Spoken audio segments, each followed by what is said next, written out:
Hello everyone, welcome to the Anime Zillia, and today we're going to be talking about Season 2, Episode 9 of the We Never Learn anime series. And this episode is part 1 of what I think will be a two-parter. Could be longer, but I think that'll be dragging out a bit too much considering we're on Episode 9. You know, making part 2 number 10, and then having 2 more episodes set aside for other stories seemed logical. Anyway, this first part of a two-parter focuses on Furuhashi and her father. Her father happens to be the teacher/lecturer that we saw at the college that Rizu, Sekijo and Eureka attended a couple of episodes ago. That's why I told you guys that, you know, this character will come back, so I didn't want to spoil too much about him. Honestly, I really like this episode. And it shows off a lot of Furuhashi cuteness, a lot, and it set up her father to be a great antagonist for this two-parter. My thoughts on her father from the manga's perspective is that I actually like this character. He's a character I can get behind because of his goofy personality. But this episode makes me start to dislike him even more. And it's most likely what the show is trying to go with. They're wanting you to portray him as a villain. As in, he's not a loving father. He's obsessed with mathematics. He doesn't appreciate what Furuhashi is passionate about, which I think that's a little bit of a lie. Because if you look at her bedroom, she does have a telescope. And obviously, you know, he would have had to water that unless her mother bought it, which possible, but she was just a little kid when her mother was around. And it's very close of him not approving of Furuhashi's dream from this episode, because it does show it from a very clear angle. Right from the get-go, once we find out who he is, he's like, your talents are better off elsewhere. He's much like the teachers were at the beginning of this series. Like right at the beginning, the teachers were like, Furuhashi, you should study literature. And Rizu, you should do mathematics. You're both geniuses in it. And it seems like her father is just the same. However, one thing that kind of surprised me a little bit about this part is that Eureka didn't pipe up. Normally Eureka would actually say, excuse me, but who say that she can't do it? If she keeps trying, she'll be able to do it eventually. And I like it when Eureka does that, but he didn't do it this time, which was a bit surprising. Now, it's worth noting that Furuhashi wants to be an astrologist. She wants to look at the stars. She wants to pursue that career. And maybe she wants to do that as a dream, and it comes from spite towards her father. I mean, if you look at the flashback that we got given this episode, and, the flashback itself, I mean, just look at it. You wouldn't blame her. Furuhashi was so adorable as a kid. And after seeing how her dad, was in pain over the loss of his wife / Furuhashi's mother, she tries to study math. She sees her father crying and be like, why? Why does a mathematical genius like yourself leave the world before you can achieve anything that would change it? So she goes and she tries to learn. She's happy that she managed to do it. And what happens? She gets slapped in the face. Now, this is where I lose respect in the character of her father. And I just can't stand in any anime series when there's violence towards young children. I hate it, especially when anime uses it in order to kind of make you dislike someone. A good example of this would be Black Bullet. If you've seen that anime, God, that made me so angry when they bombed those children. But yes, I hate it when they do that in shows. And this is an example of one of those things that I dislike.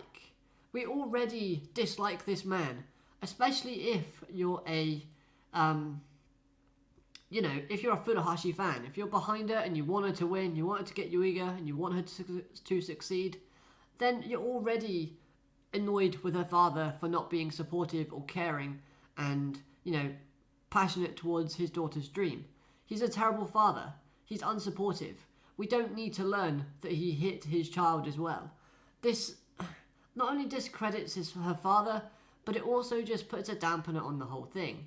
I get they were trying to be dramatic with it, but yeah, it just kind of ended up irritating me more than, the effect it should have had.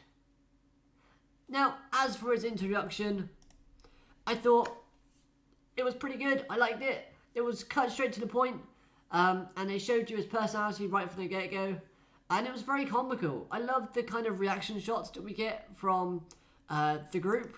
So we have Eureka, Rizu, and Sekijo with them, and once Furuhashi goes, Dad, and we get these shots right here. I absolutely love these shots. It's a great use of colour, lighting effect, and other type of skills and, animation effects that they've used. Because the colours represent the characters that you would normally associate with them. Sekijo, you would associate pink and red because of the ribbon. Rizu, yellow because of udon, I guess, really. And Eureka's like a light blue. Now, all these characters, they're shocked and their expressions match that. But it also stands out, it's eye-catching, it's popping out at you. And that's what I like about it. So, we have this conflict between father and daughter. That's the main issue of this episode. And as a result, Furuhashi leaves home and joins the Eureka household. Yes, she's wearing his clothes. Calm down, calm down. And there's one thing here that I really disliked about this episode. And it annoyed me. Apart from the whole child slapping thing, because this came before that. But that was Mizuru, Eureka's sister. I don't like the whole sister loves a brother complex thing that this character has going on. And honestly, if you were to take out Mizuru, or whatever her name is, the show wouldn't change very much. Except Eureka's family wouldn't be eating this delicious looking food. And I just thought the whole kind of concept of her being jealous of Furuhashi, yes, we know Furuhashi's a sleeping princess and she's good looking, she's adorable. But I don't like the character of Mizuru. I find her character to be boring, played out, just irrelevant really. So that's just one little gripe that I had that, they could have left out, possibly, maybe. Now, this was a 2-part episode, and this being the first part, it had a strange vibe behind it, if I'm honest with you.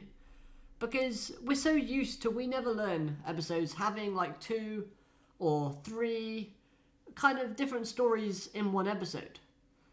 And that's not a bad thing that this episode stretched out to like a whole kind of focus story. Because it's a very deep, character-based focus story that needs to be fleshed out nicely. And I like the pace that they're going for it. And this wasn't a bad thing. It was just a bit odd. Sorry. As like I said, we're used to seeing at least 2 stories per episode before the episode ends. And for me, the episode just ended kind of abruptly. I think I was waiting for that second part, and then it just kind of went Furuhashi going, I'm going to make him pay, or whatever. And it was kind of like, end of episode. Huh. Well, that was anticlimactic. That's kind of the result I had, which isn't necessarily bad, it's just kind of surprising. Now, one big hope One big hope that I have going forward to part 2 is that they don't resolve part 2 in like 15 minutes. Like I said, they do 2 stories in one. I hope they don't have like this whole first episode segmented to part 1, and then part 2 is just like 10 to 12 minutes in like episode 10. I think that would be very weird and a very poor choice to do. If they're going to do a 2-parter, making it a whole episode. Now, a couple of things I want to say before I end this review off is, number 1, Eureka's reaction was priceless. I loved it.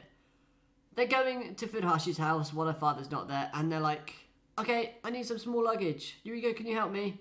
And his reaction to the word small was brilliant. It reminds me of a typical guy out shopping with a girl, boring, and reevaluating his idea of the word small. I'm just going to go buy a couple of clothes, and it comes back with like half the shop. Eureka just reminds me of that. And I can see this possibly turning it into a meme slightly with the face. It's just derpy and clueless. It's great. I liked it. Next, the hiding scene. Yes, they had to hide from the big bad wolf that is her father because he comes home early. Very predictable. But then, how did two grown, well not grown, but like sort of semi-grown aged high schoolers fit inside this cupboard? I don't get it, but I guess we're just going to have to chalk it up to anime logic, I suppose. If Senku was looking at this, he'd be like, yeah, science can't tell you how that works. And I thought it was great. Now then, there's this mystery about this laptop belonging to Furuhashi's mother. And the password is, tongue twister. Let's start again. Now there's this mystery about this laptop that they find that belongs to Furuhashi's mother. And on this laptop there is a file named Stars. And it's password protected. And I love the fact that it's like, you have one more guess. One more guess and this file gets deleted forever. I don't think that's possible on modern computers. Might be, I'll have to look into it. But, yeah. So, what the password is, we don't know. Intrigued to find out. And what's on, or in the file, I should say. I don't know what could be inside it. Maybe it's a mathematical wonder whiz tech thingy. Maybe it's something to do with the stars. Or maybe it's something you really don't want to look at. But at the end of the day, it is something that Furuhashi's father desperately wants badly. So bad that he would do the things that he does. So, with all that said and done, I want you to let me know what you think is on that, or is in that save file. It could be anything, it could be a joke, it could be a serious answer, whatever. Be creative down in the comments below. Now, all in all, this episode was really fun and enjoyable. I liked it a lot. It was goofy, it was funny, it had a good story and a good vibe behind it, and I like the direction they've gone with this particular story from the manga. They have a good character development coming up for Rizu in, well, I don't know if it's going to be this season or the next season, and I hope they do 2 episode parts for that, just like they're doing for this. If they have it so that the girls have a 2-parter focused sort of segment, then it helps build up their characters great, and I like it. Furuhashi was absolutely adorable for all this. Her expressions, brilliant. She stole the episode because it was based around her, but even so, thumbs up. All in all, again, great episode. Go watch it if you haven't. Great laugh, and if you like Furuhashi, you're going to like it. So, with all that said and being done, hope you've enjoyed. If you have, press that like button. Dislike if you disliked, I suppose. Comment down below all your thoughts, and I'll catch you for part 2 when it comes up. Bye-bye.